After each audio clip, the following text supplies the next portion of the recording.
2 months ago, a friend and I started building these built-in style cabinets in his family room, but after that one weekend, he got busy and then I got busy, and they've kind of just been sitting here unfinished for the last 7 weeks. But today he went out of town on a family vacation, so I snuck into his house and I'm gonna surprise him by not only finishing the cabinets, but also giving the entire room a makeover to turn it into the ultimate family room home theater. With LED lighting, a fully recessed motorized projector screen from Elite Screens, a Valerion Pro 2 triple laser projector, and some new smart shades from SmartWings. And step one was to get some face framing on these cabinets to cover up the ugly unfinished plywood edges. And I'm no pro woodworker, but I have made my fair share of shelving, and I always use these primed 1x2s for face framing, and I started with the longest vertical pieces so that the unfinished end grain would be up against the ceiling and the floor. Next, I cut each of the horizontal trim pieces to its own slightly unique size to account for the unevenness of these 60-year-old walls, and on the right side I also had a fuse panel to contend with, so I notched that face frame to go around the electrical box. Then I moved on to the cabinet doors that I made out of MDF and pre-painted the day before, and I'd only ever used these Euro-style hinges on pre-made furniture from IKEA, so I bought a jig from Amazon to drill the hinge pockets on the back of the doors. And it was worth every penny since I basically had no idea what I was doing, and the jig made everything line up perfectly the first time. Last, I put on the drawer faces, and for those I like to mount the drawer boxes first, and then I line up the faces exactly where I want them and punch a few finish nails through the front to hold them in place while I add some screws from the inside. I also had to do some notching on the drawer faces to account for the electrical box and the base molding, and at the end of day one, the cabinets themselves were basically done. So on day two, I moved on to the LED lighting, and usually for built-in cabinets like these, I would recommend using analog, non-addressable LEDs,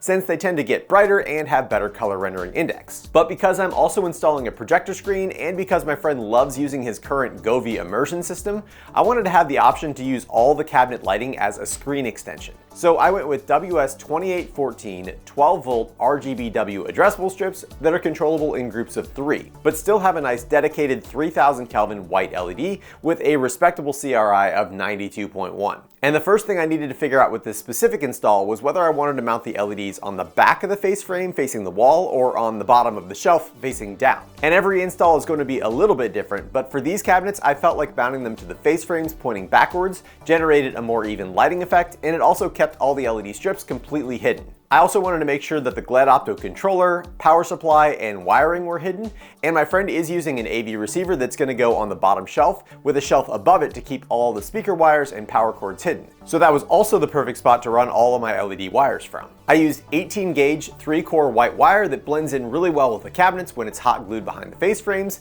and I ran each of the 3 zones separately. Starting with the center section, I ran my wire from the bottom of the shelf to the right corner of that floating middle section, where I then soldered on the LED strip in place. And whenever I cut my LED strips to size, I like to sacrifice one section of LEDs in between the segments so that I have a full set of pads to solder on each side. And don't forget that with addressable LED strips, you always need to make sure that you're paying attention to the direction of the strip, with the arrow pointing away from where you're soldering, indicating that the data is going to be flowing down the strip from your connections. And there are a lot of different ways to solder LED strips, but after years of doing this, I've settled on a quick 3-step process that seems to always work perfectly.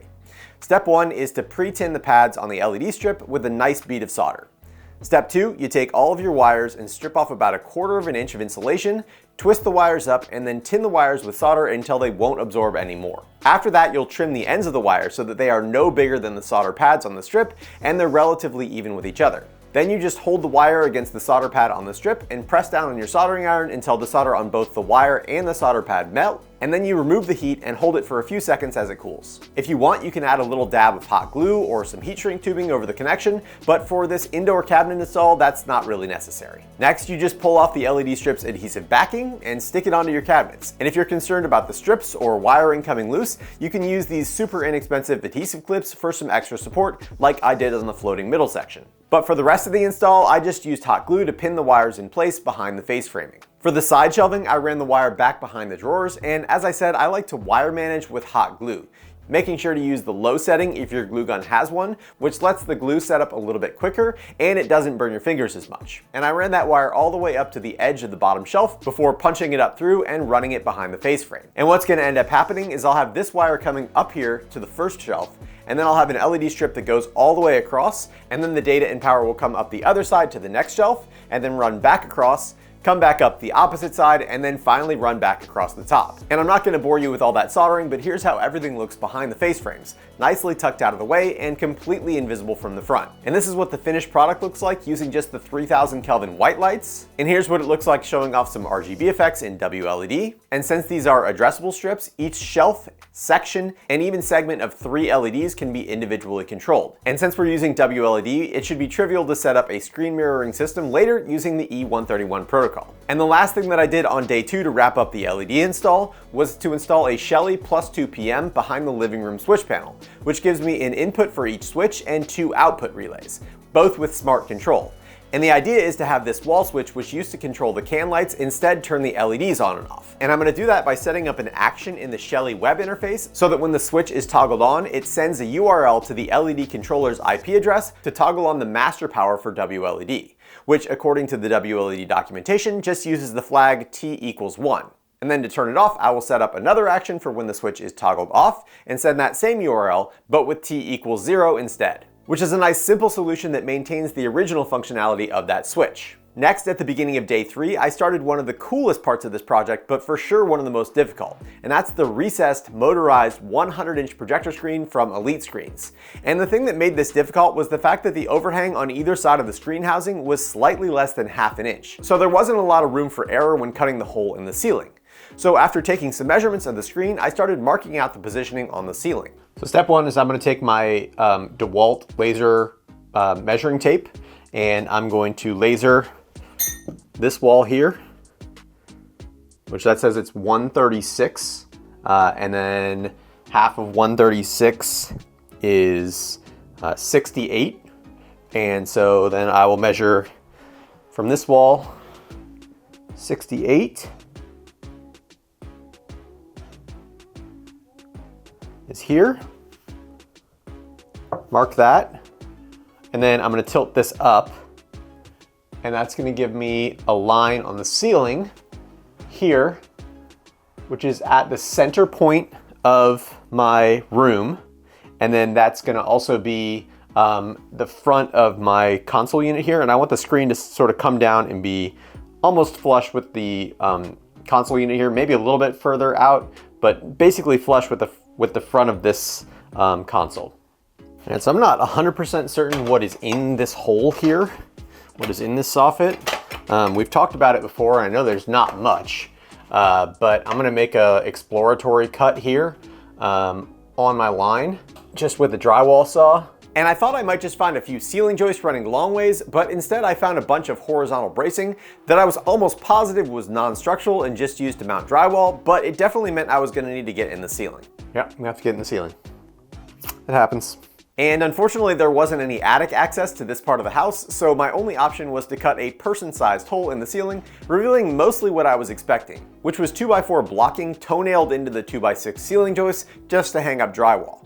So I added a 2x4 top plate to each one of those existing 2x4s, and then I used my laser line to mark out a conservative cutout for the screen. I removed all the drywall that I could, and then I used a reciprocating saw with a 4-inch blade to cut the old 2x4s out without cutting out my new top plate. And as I neared the end of day 3, it was very clear that the screen was going to be a 2-day project, but I did succeed in cutting a big ugly hole in my friend's ceiling. Starting early on day 4, I called in my wife to help me dry fit the screen, and as I said, I was extremely conservative with the initial cutout since there's only less than ½ an inch lip on either side of the screen. So it took us a few attempts and some shaving of the drywall and 2x4s, but we finally got the screen to fit all the way into the ceiling. So the next step was just to figure out how I was actually going to mount the screen.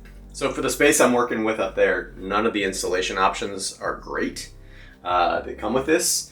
But there is one where you can hang it from all thread. And so what I'm going to do is mount this 2x4 that I cut down a little bit here over the rafters like this. And then I'm going to hang this bracket above it like that and have the all thread coming down. And that allows you to bolt it in from the bottom. And I like that method because then you can adjust the height of the screen after you have put it in. So I just need to mount these to the little drywall bracing that I put in yesterday, and then cut the all thread so that it's the right height for this bracket. For wiring, I used an existing electrical circuit that had previously controlled the can lights in the soffit, and I left myself enough slack that I could wire the screen before putting it into the ceiling. I also used this existing hole in the wall that was for an old glass break sensor as an access panel to be able to access not only the junction box, but also the screen motor controller, which is required to set the lower limit of the screen. After we lifted the screen into the ceiling, I temporarily clamped the middle of the screen to hold it in place, and then I fastened the mounting plates over the 2x4s that I put in the ceiling, and then I used the long extension socket that was included in the screen kit to snug up the bolts so that the screen was flush with the drywall ceiling.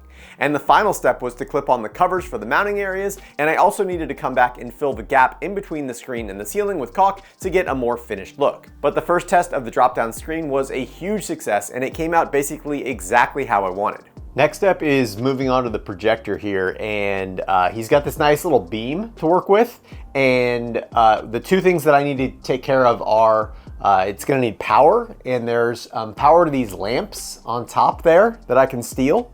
And then I'm gonna need to run an HDMI cable, a really long one, from the projector to the back of his receiver that's in the built-ins. And I got super lucky, or he just has done the work for me in the past. He's got these height channel Atmos speakers on either side. I took this one down already, but you can see he's already run the speaker wire through the wall here and down to the floor. And so what I'm gonna do is I'm going to put a pull cord on this speaker wire and pull the pull cord back down through the same hole that he has already made. And then I'm gonna pull both the speaker wire and the HDMI cable back up. Or at least that was the original plan, but for some reason the HDMI cable didn't want to go up the wall cavity, so I ended up dropping it down from the top using that pull string, which worked fine other than the fact that that meant that I had to run all 50 feet of cable down through that wall. Next, for power, I mentioned there was already wiring for these two hanging lamps, so I added an additional electrical box for a receptacle. But the obvious problem was that the wall switch then controls both the lamps and the projector power. So to fix that issue, I wired the lamps into a Shelly 1 Plus PM, and then the second part of the puzzle was adding a Shelly 1 Plus into the wall switch. And the idea is that the Shelly in the switch box will remotely trigger the Shelly attached to the lamps. So it acts exactly the same as it used to, but it doesn't ever cut power to the projector because it's just a virtual switch. And I set this up basically the exact same way that I did the WLED switch, but instead of the URL controlling WLED, I used the Shelly API to toggle the power on the Shelly that's connected to the lamps based on the position of the wall switch. I made sure to set up the Valerion 130 inches from the drop-down screen, which let me use its maximum zoom level, which gives it its best contrast.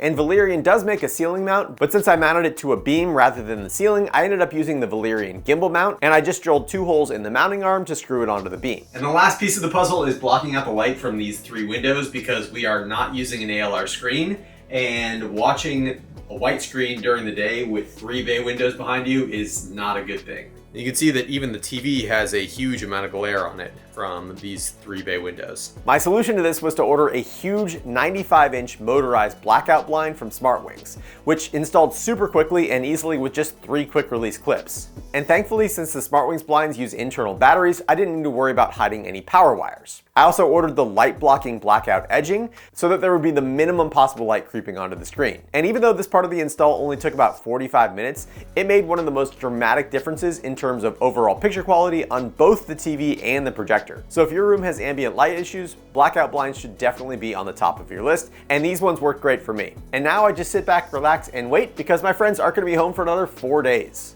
I love it! Oh my god! I'm so excited! Look! Oh yeah. And look! Shauna knows. Oh, she didn't know. She's the one who didn't know. Oh my gosh! Oh, it's so good, Daddy! Oh my god. It is amazing! I'll be back to my normal review content in 2 weeks, but after the last 2 lawnmower and pool vacuum videos, I needed a little bit of a break, and this was exactly what the doctor ordered. If you're interested in any of this stuff for your home theater or living room, I've got links down in the description to the exact products that I used. And as always, I appreciate if you use those links, since as an Amazon affiliate, I do earn a small commission on the sale at no cost to you. If you enjoy this kind of content, don't forget to hit that thumbs up button and let me know down in the comments. And as always, thanks for watching The Hookup.